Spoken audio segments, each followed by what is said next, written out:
This splendid and rather cosy room is in the Hotel Kingston on Canberra Avenue.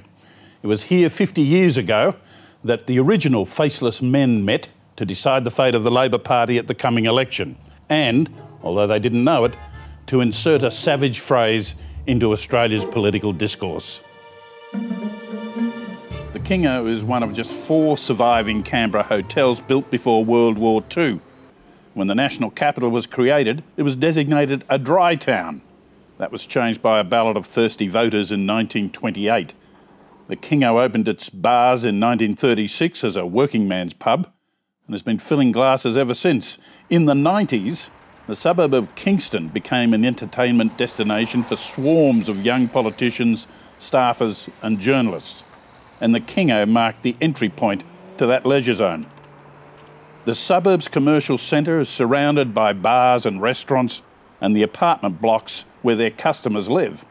But the Kingo is more than a gateway to nightlife. It's a portal to history.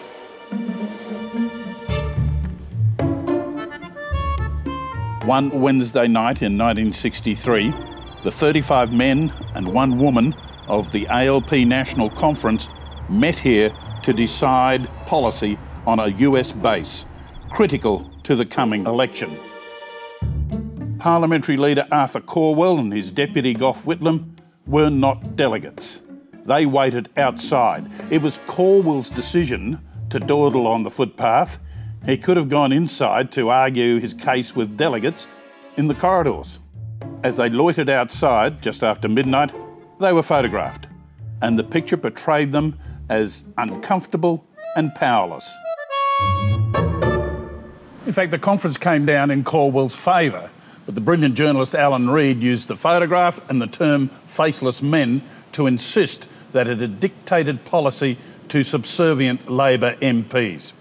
The term has stuck, as durable as the Kingo.